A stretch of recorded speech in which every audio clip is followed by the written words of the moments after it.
Parliament వర్షాకాల సమావేశాల వేళ బీసీల హక్కుల సాధనకు తెలంగాణ ప్రభుత్వం చొరవ చూపాలని జాతీయ బీసీ దళ అధ్యక్షుడు దుండ్ర కుమారస్వామి విజ్ఞప్తి చేశారు. ఈ మేరకు ఆయన ముఖ్యమంత్రి రేవంత్ రెడ్డికి లేఖ రాశారు.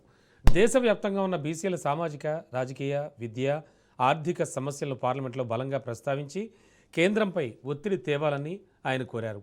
తెలంగాణ శాసనసభ ఆమోదించిన బీసీ రిజర్వేషన్ బిల్లులకు రాష్ట్రపతి ఆమోదం లభించేలా చూడాలన్నారు. దీంతోపాటు కేంద్రంలో ప్రత్యేక బీసీ మంత్రిత్వ శాఖ ఏర్పాటు, రాబోయే జనగణనలో ఓబీసీ కాలంను చేర్చడం, డీలిమిటేషన్లో బీసీల రాజకీయ ప్రాతినిధ్యానికి రక్షణ కల్పించేలా ప్రధాని మోడీ, కేంద్ర హోంమంత్రితో తెలంగాణ ప్రభుత్వం ప్రత్యేకంగా చర్చలు జరపాలని కుమారస్వామి ఆకాంక్షించారు.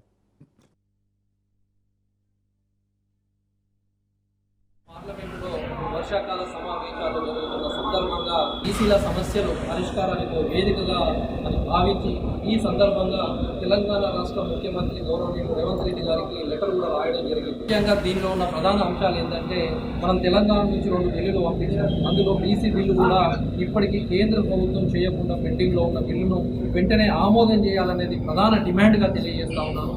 అంతేకాకుండా ముఖ్యంగా మహిళా రిజర్వేషన్ బిల్లులో కూడా బీసీ మహిళలకు సబ్ కోటా ఉండాలనేది సెకండ్ డిమాండ్ ఈ సందర్భంగా తెలియజేస్తున్నాం. అంతేకాకుండా దశాబ్దాలుగా బీసీలు ఆర్థికంగా, సామాజికంగా, రాజకీయంగా వెనుకబాటుకు గురైన వర్గాలు, ఆ వర్గాలకు కనీసం దేశంలో ప్రత్యేక మంత్రిత్వ శాఖ లేకపోవడం ఇది ఒక సిగ్గుచేటని సందర్భంగా తెలియజేస్తున్నాం.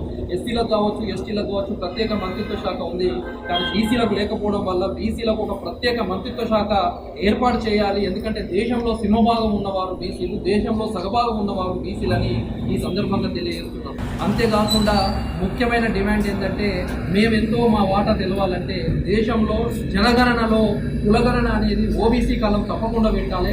అప్పుడే మేము ఎంతున్నామో తెలుస్తుంది. మాకు సంక్షేమ ఫలాలు కానీ మరియు అన్ని ఫలాలు అందడానికి అవకాశం ఉంటాయి. కాబట్టి ఖచ్చితంగా జనాభా గణనలో ఓబీసీ కాలం కూడా పెట్టాలని తెలియజేస్తున్నాను. అదే గౌరవనీయులైన రేవంత్ రెడ్డి గారు కూడా ఈరోజు లెటర్ కూడా ఈ వేదిక నుంచి నేను లెటర్ కూడా ఇస్తున్నాను.